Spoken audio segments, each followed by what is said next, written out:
jour, lors d'un bal organisé au palais, Alia, vêtue d'une robe éclatante, décida de se présenter devant la cour.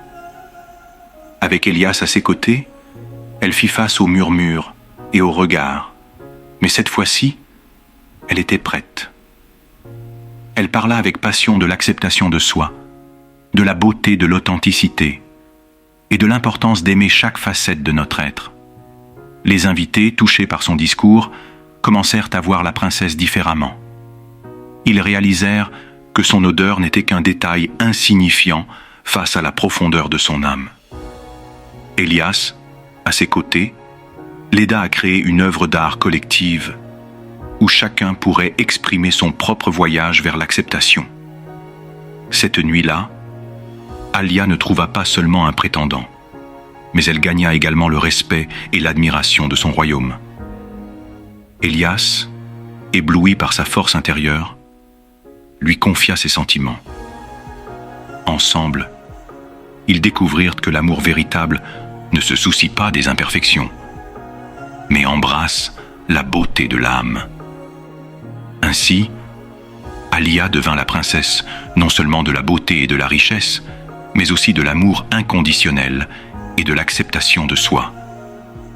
Elle et Élias poursuivirent leur chemin ensemble, prouvant que l'amour peut fleurir dans les endroits les plus inattendus, même au milieu des défis les plus personnels. L'histoire de la princesse Alia et d'Élias ne s'arrête pas là. Après le bal qui changea le regard de son royaume, Alia se mit en tête de transformer son palais en un lieu d'accueil et de partage, où chacun pourrait venir, peu importe ses différences.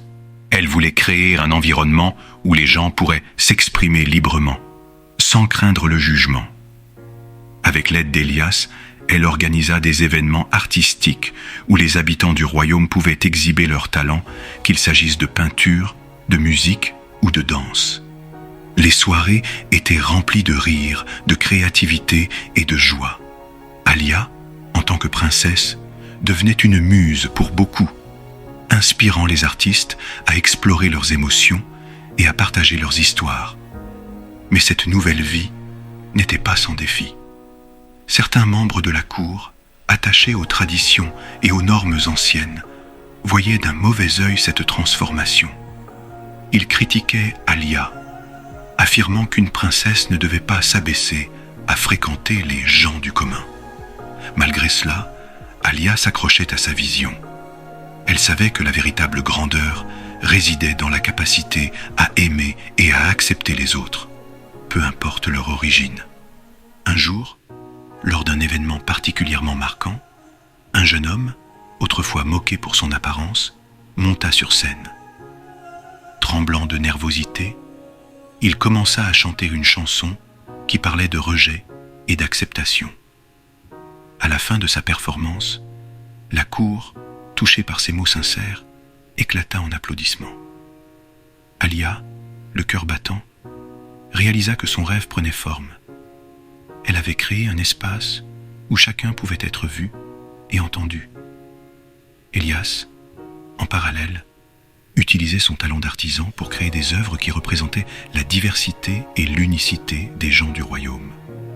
Il peignait des fresques sur les murs du palais, illustrant des scènes de vie quotidienne, des luttes et des triomphes, tout en intégrant des éléments de la culture locale.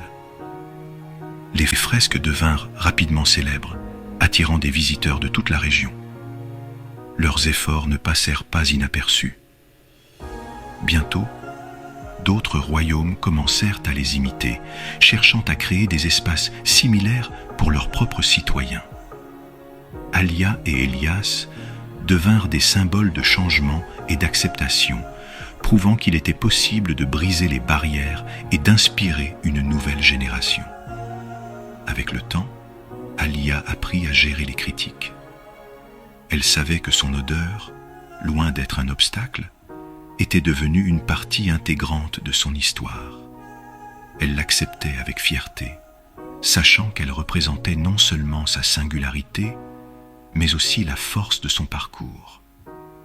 L'amour entre Alia et Élias grandissait. Leur relation, fondée sur la compréhension et l'acceptation, devint un modèle pour beaucoup.